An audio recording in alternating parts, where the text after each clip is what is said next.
Good morning, friends. Welcome to OBE Journal 2023, number 3.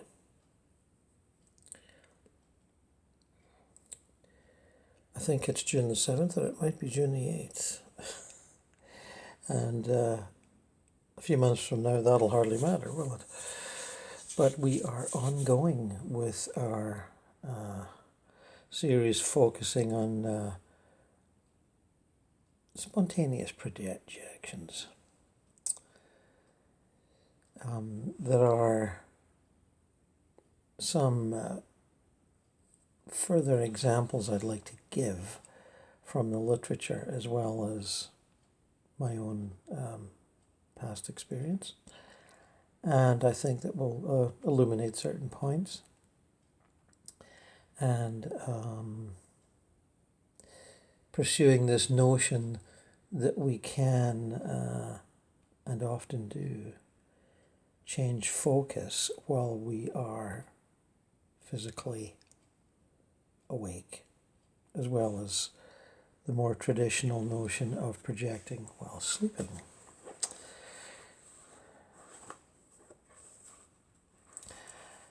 Some years ago, not that long ago, I came across a book called Excursions into the Spirit World by Frederick C. Sculthorpe.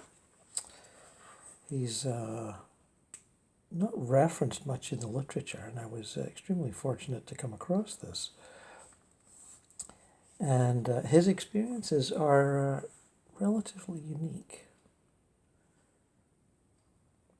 He was happily married with children in the 1930s and living in England, a shop owner who lived above his shop in a small town when his wife passed on, leaving him quite grieving and desiring to communicate with her.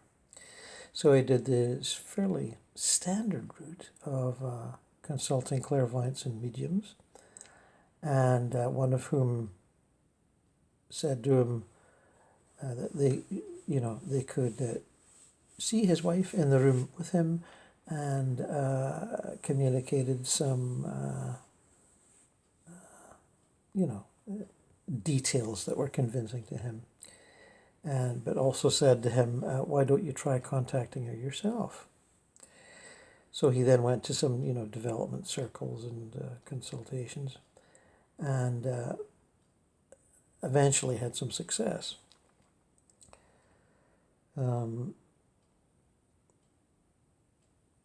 For several months, it seemed a long time, I strove to develop this extreme passivity after getting into bed until I could keep my consciousness for a time on that knife-edge state between consciousness and sleep after being bodily feeling had gone. All bodily feeling had gone.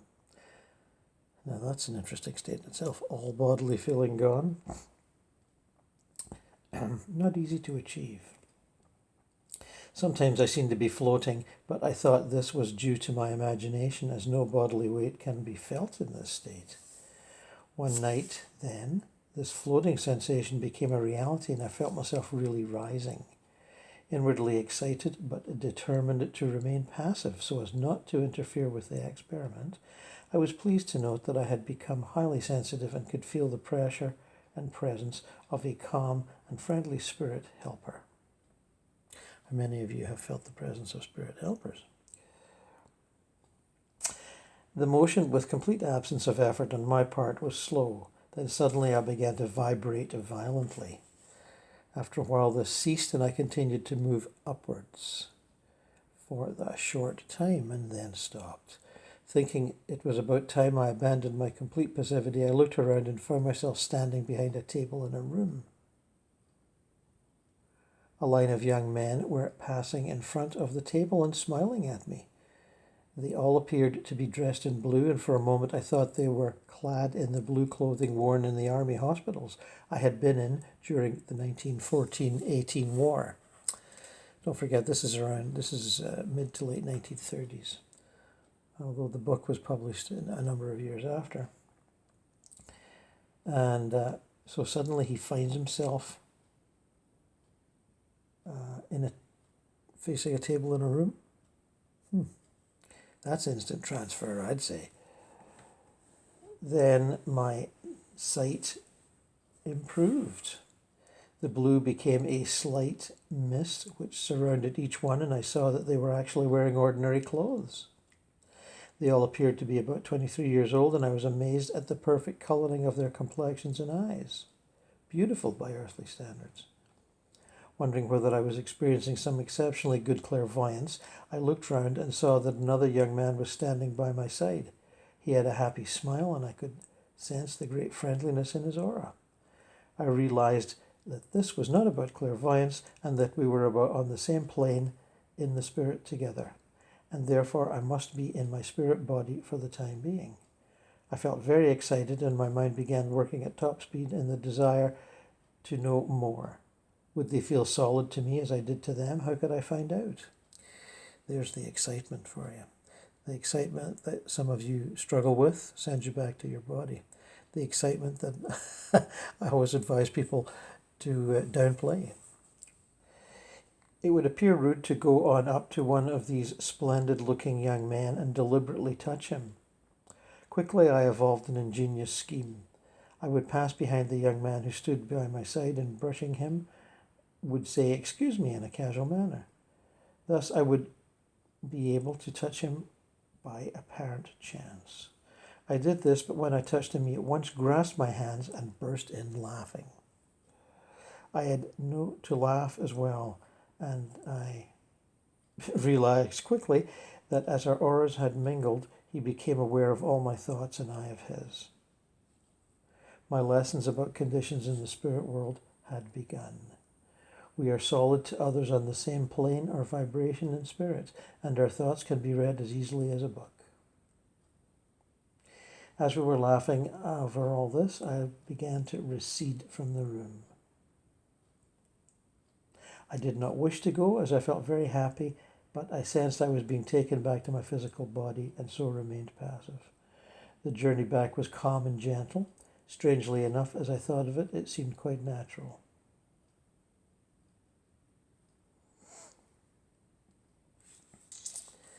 As I stared into the darkness of the bedroom with my thoughts full of this experience, there appeared above me a beautiful and solid-looking design of gold filigree work. This stayed for a while and then gradually faded away. The design appeared to cover the whole of the ceiling, and I had the impression that it was a symbol of success, as it appeared after each of my later excursions when they were more normal.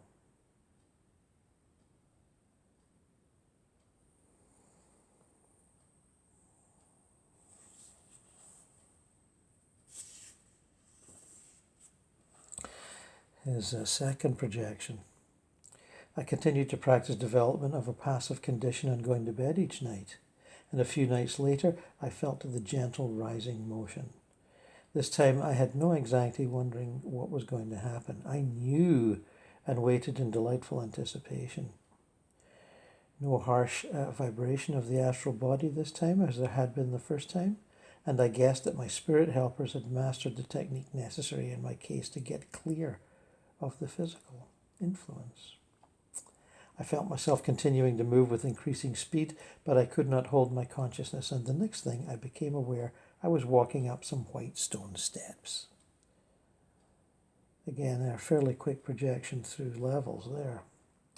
On my right, there was a little girl between 9 and 11 years of age, and I had my arm around her, with my hand resting on her right shoulder.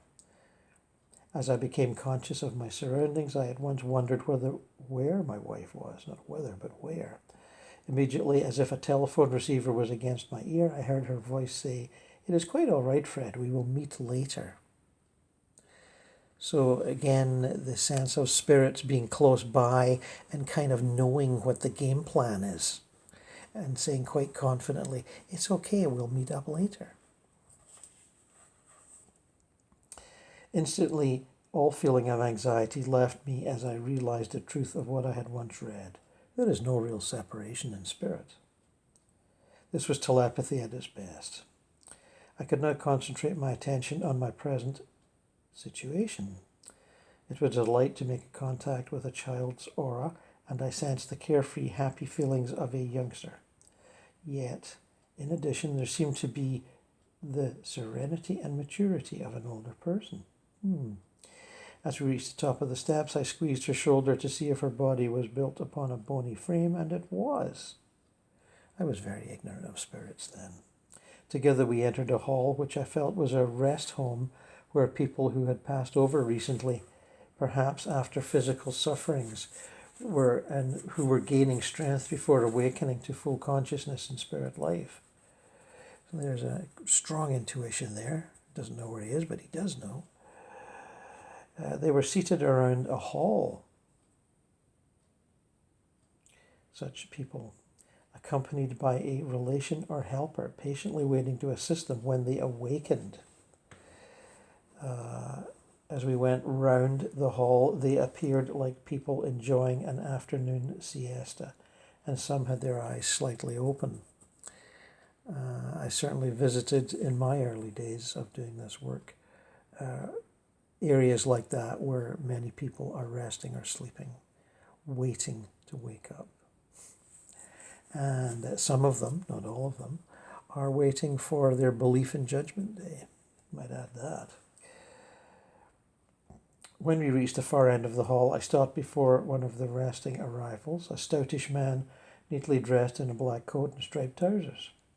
He opened his eyes slowly and looked at me, and as he did, I saw a keyboard of an organ began to appear behind him, and it took solid form and then faded. This strong thought form, coming from a half-awakened one, surprised me, and I surmised that he had been an organist during life on earth, and this was his uppermost interest.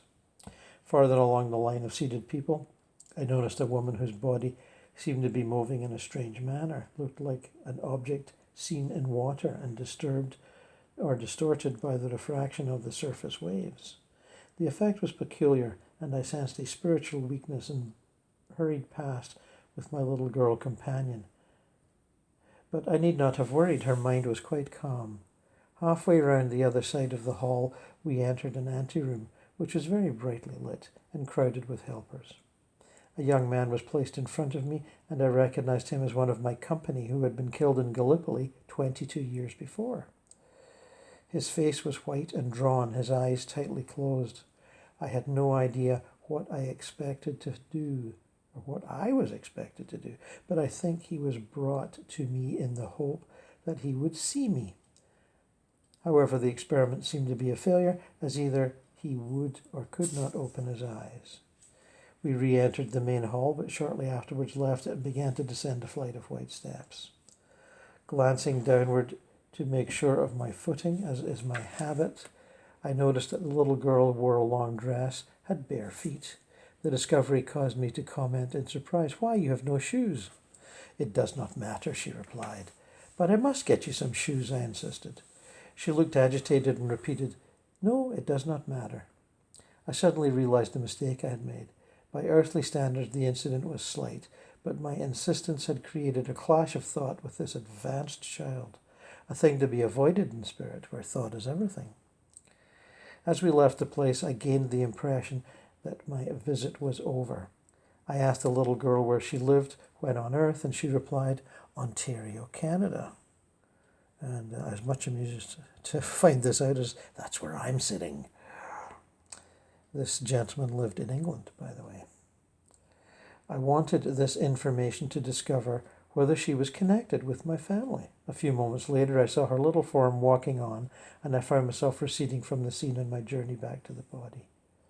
I retained my consciousness, but my sight was withdrawn, as invariably happens with me, so that I saw nothing on my way back. Nevertheless, I was content to remain passive, finding my spirit helper's presence both calm and comforting. There came the slight halt and a slight pause as physical feeling seemed to pour into my inert body on the bed, followed by a flood of thought concerning my experience. Again, above, covering the ceiling, came the golden design. It looked more beautiful than ever, and I mentally thanked the spirit helpers for what they had done. There must have been many helpers, because the projection was so well timed, and the little girl was readily already waiting to take me around the institution. I wished I had done something for the young soldier who was placed before me. I even remembered his name. I feel sure his condition was a temporary one, as he was in good surroundings and the light in the room was brilliant, like staring into an arc light. That experience stayed with me throughout the day. And later on, or very soon thereafter, bedtime became a very important part of my day.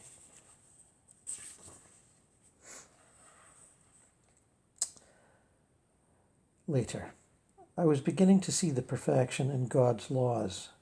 He doesn't define God, but obviously a believer. Remembering my first projection, which has shown how thoughts can be exchanged when the auras of two spirits intermingle, I began to realize that all this information was being conveyed to me by my invisible spirit teacher, and I found later, if my mind was capable of understanding, the instruction would continue in all my travels. I felt certain that spirit helpers would give me another opportunity of meeting my wife, and it soon happened. I was projected 2 nights later, and this time found myself standing in a country lane. All of a sudden, somewhere else. See what I mean? I was very conscious of and was beginning to recognize the feelings that the spirit body automatically picks up when arriving in some part of the spirit world. These feelings and vibrations are usually very pleasant. I had imagined this would be another opportunity for me to meet my wife, but she did not appear. So I concentrated my thoughts on her and simply said, "Come." That reminds me of William Bullman saying to people, "Clarity now. Come, clarity now." Issuing sort of orders and demands works well. After a short pause, my wife suddenly appeared in the lane walking toward me. I felt very happy at the success of my telepathic call. It seemed so simple and natural. My wife, too, looked very happy as she came closer. I noticed that her features were exactly as they had been on Earth. The spirits will do that to make you feel comfortable.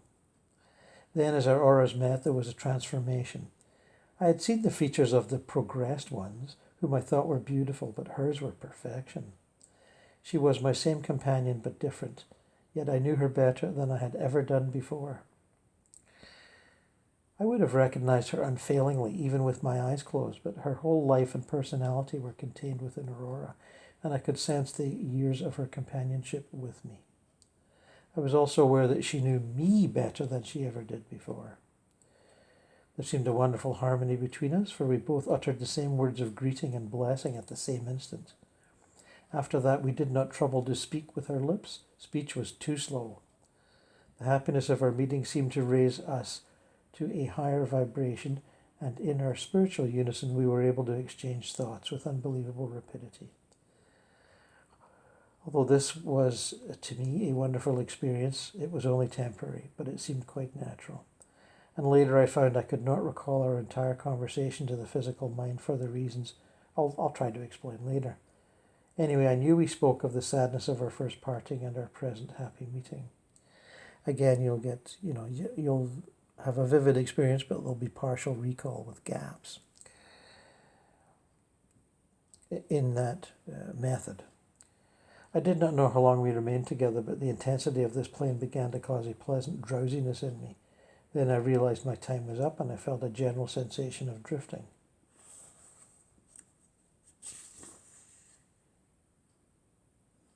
Back in the physical body and aware of the dark bedroom and the ticking clock, I was filled with the wonder of this meeting and the indescribable perfection I had seen. And the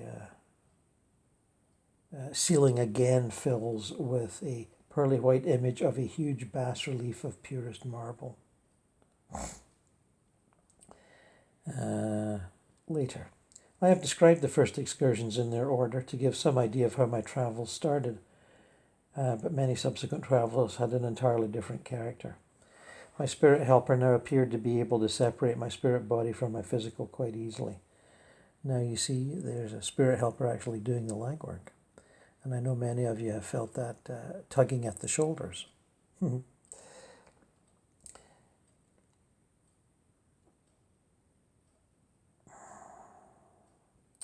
I was glad of this because the long periods of concentration and keeping conscious requires effort and is mentally tiring. And going to bed, I simply composed myself and hoped for an experience. I'm afraid I used to hope every night, but this was not to be. As was shown later, conditions around me had to be right.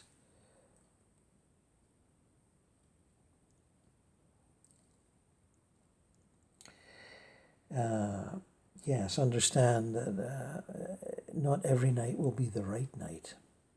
And to be, patient as you wait for the next set of ideal circumstances, however you may describe them.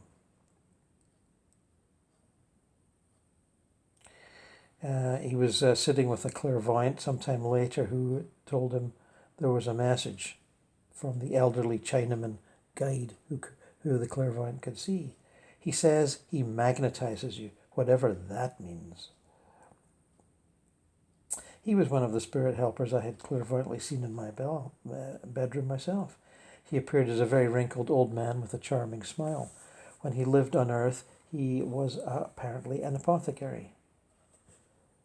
The length of time I was away from the physical body began to get longer.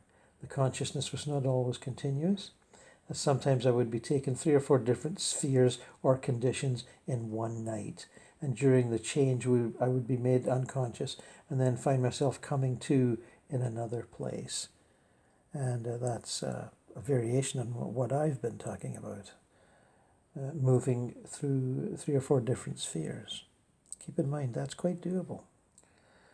Consciousness waxes and wanes as if being replenished by surges of some sort of power, but I do not know if it comes from my physical body through the connecting astral cord or from the spirit helper. Also, my spirit helper does not always know what I have actually seen, because when I have visited a professional clairvoyant and received good evidence of my experience, there have been incidents that I have missed, which seem to cause some surprise to my guides.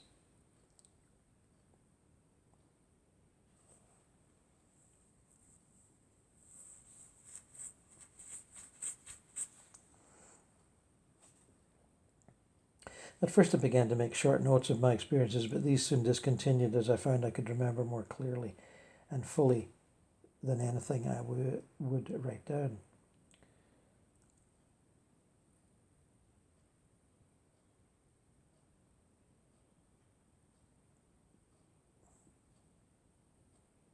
Remembering the conflicting reports of the spirits states from his reading and talking to psychics, and life and spirit, which we get at times, the conflicts that is, I began to think that it would be a good idea if I, as an inhabitant of Earth, could bring back the facts, the whole truth, and nothing else. However, I found that it was not so easy as that. Many a question about conditions in the spirit world has been answered by yes and no.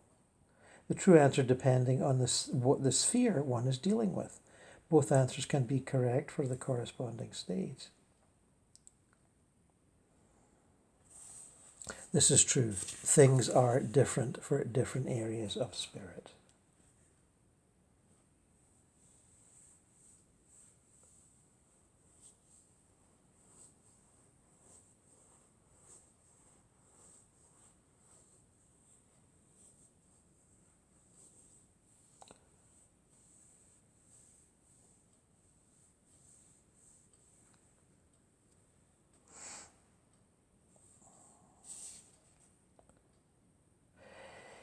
The spirit contact which I began to experience at all times of the day,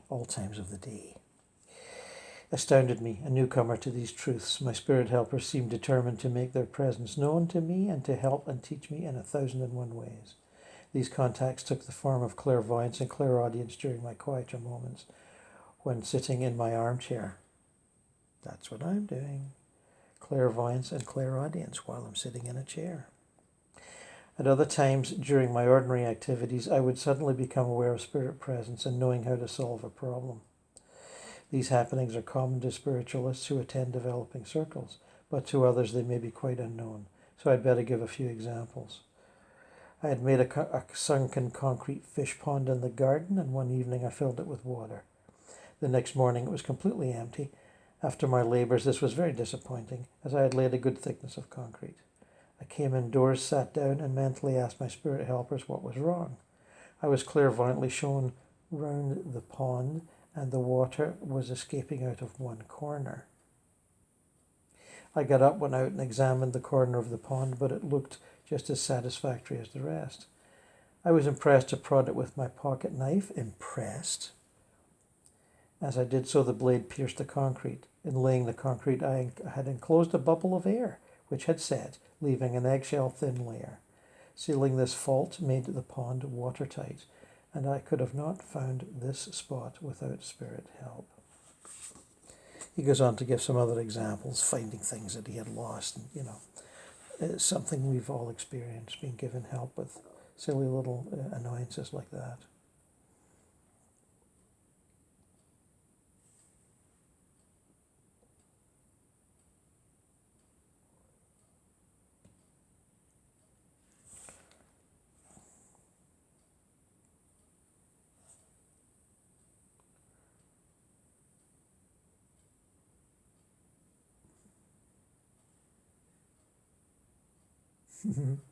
My guides also helped me in my choice of books.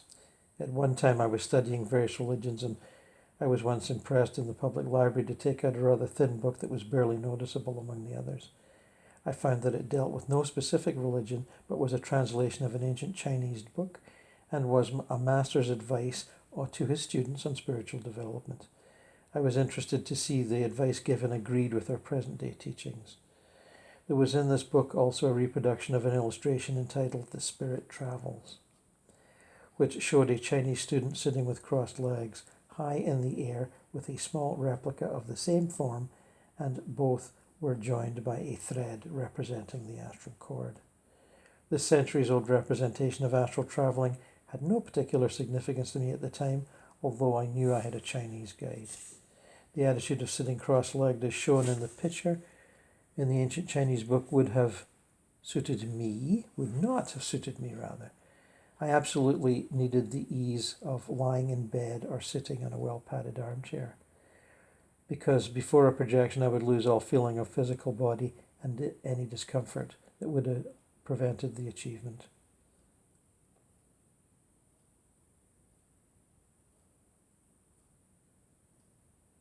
I have mentioned that many people have experiences in the astral during their nightly sleep without knowing it.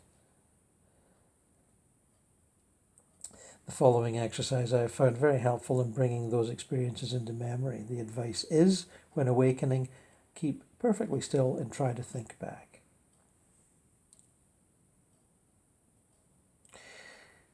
The challenge is, of course, is to keep absolutely still. When I have succeeded in this exercise, I have felt myself encompassed by an aura containing the night's experiences, which can be noted by the physical mind.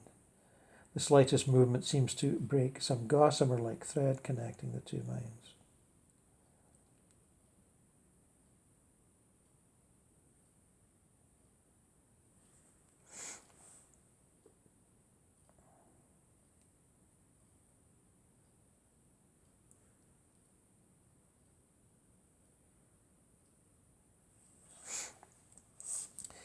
We'll continue with other Frederick Sculthorpe's experiences later on.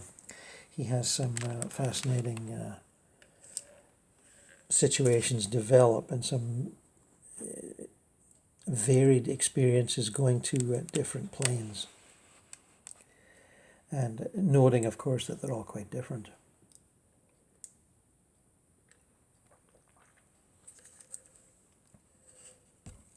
I should mention I came across this book a few years ago, but long after I'd been doing such work and experiencing such things myself. It's quite unique, as you'll see when we go on. And it made some, important points, I believe. Sitting in one's armchair, as I am now, and projecting.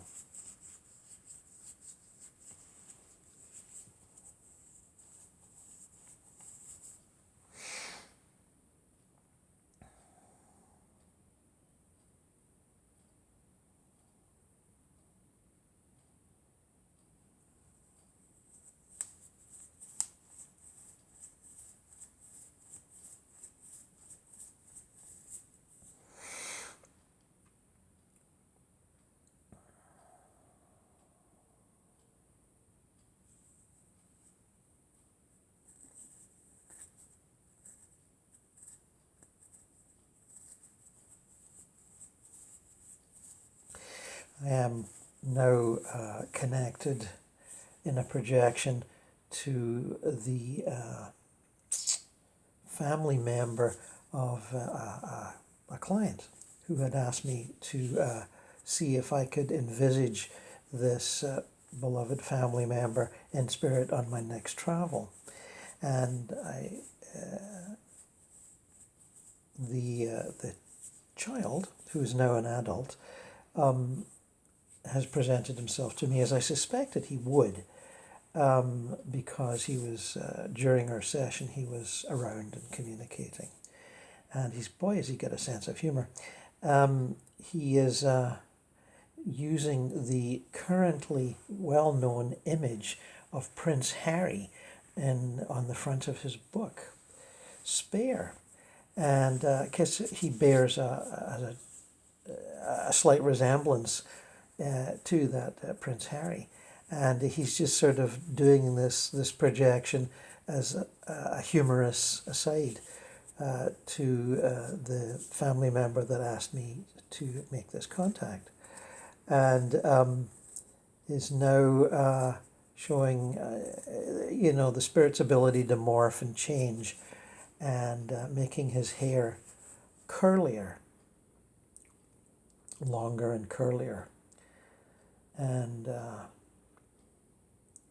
grinning as he does this, looking at me, saying, "See what I can do." And he seems, as we know from the earlier contacts, quite settled in his spirit life and quite happy to communicate. And it wasn't always so, but it is now. And I acknowledge his humorous intent and thank him for that, and say, yes, very good of you to show up like this. And he's saying, "Oh, I didn't show up. You showed up here.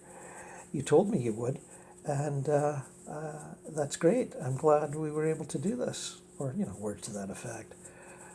And I say thank you, and I move on, or I begin to move on. Let's see where we're at next.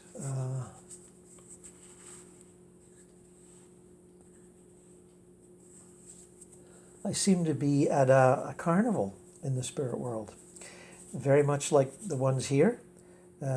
People moving around and enjoying the various rides and games.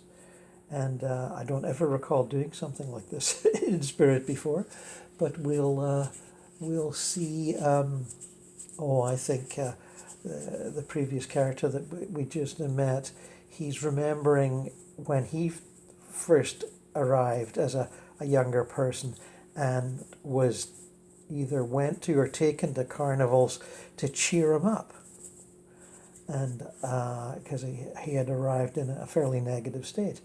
And I'm seeing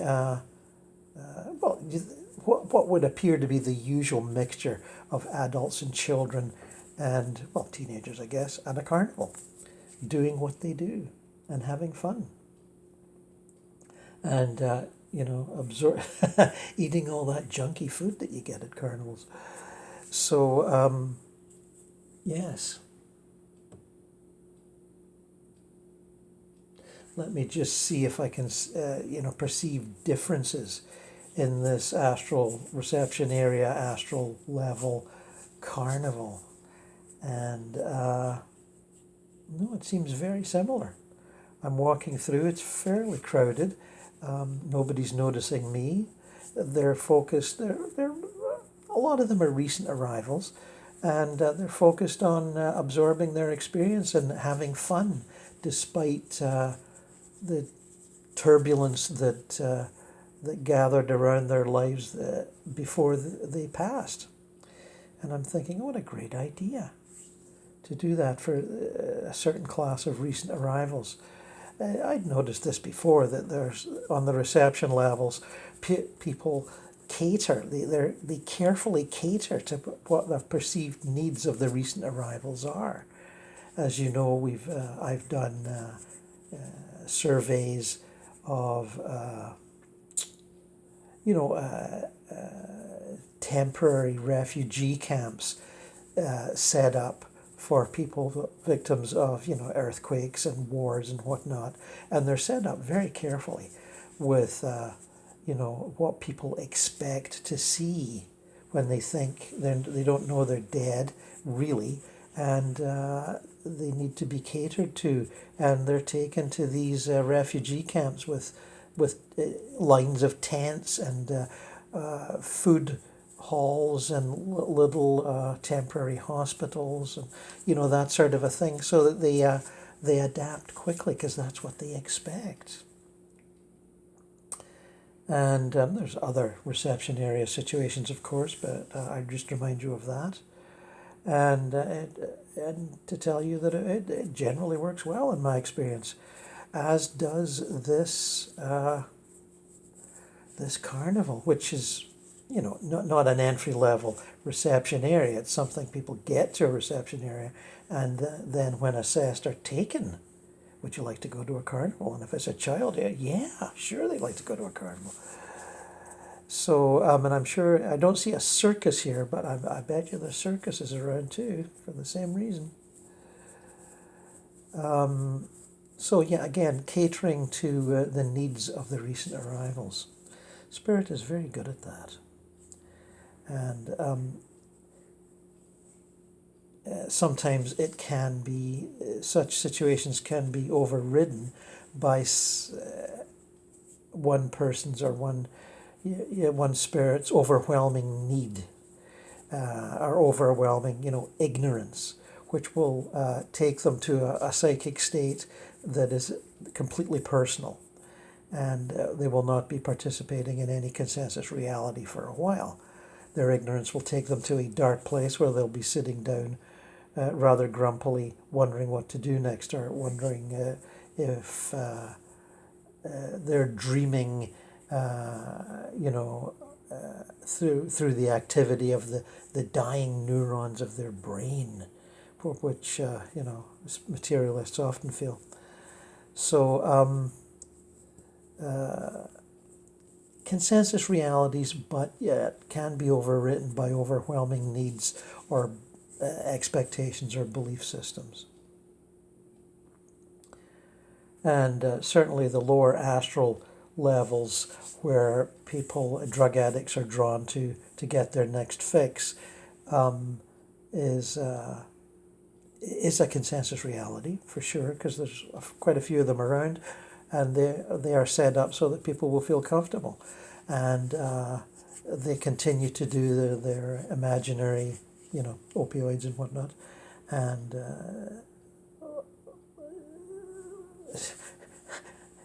hang out in decrepit places where they're expecting to be, and with helpers on the sort of edge of the area, ready to help people move on if they show a desire to move on, but not forcing them into anything. And as you know from other experiences, this is what I have experienced in a variety of situations. So anyway, there's the carnival. What a joyful little surprise that was. I was not anticipating that, and to my knowledge I've not been to one before, but who knows. I'm like all the others. I have lots of experiences, and I don't know, forget about half of them despite all my writings. So let's focus or not focus. Sometimes I can't tell the difference.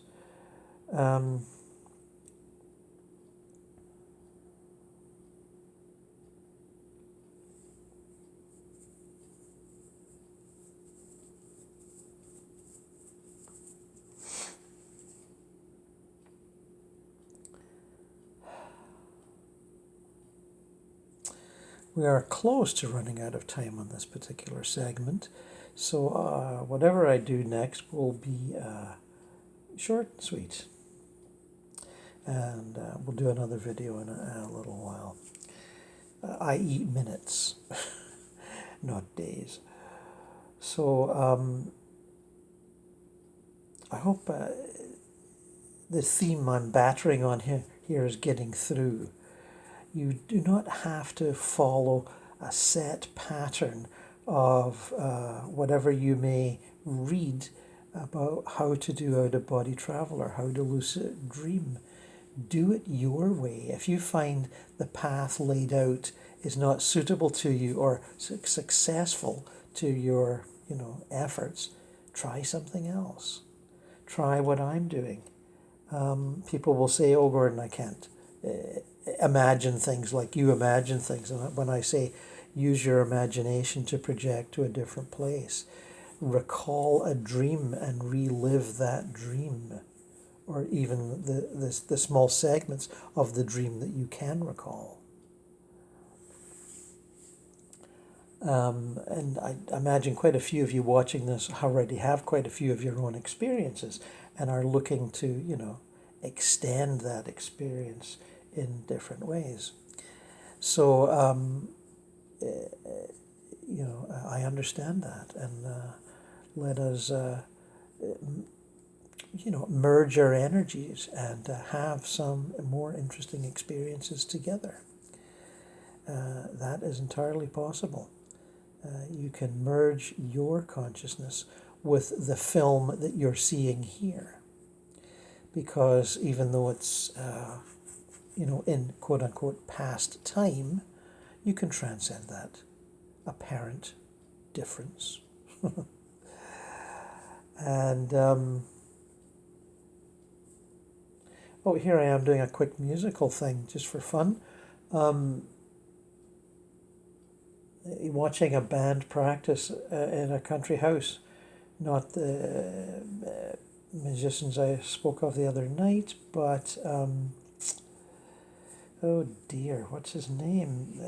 The lead singer from the Tragically Hip, Gord Downey, who I encountered 2 or 3 years ago, and made an effort to interact with him, and he had made his transition very well, and was working on some music in a sort of a jamming, casual situation with other musicians on the astral plane, and communicated back his joy and happiness and thankfulness and gratefulness to his fans in North America, well, particularly Canada anyway, and his former bandmates.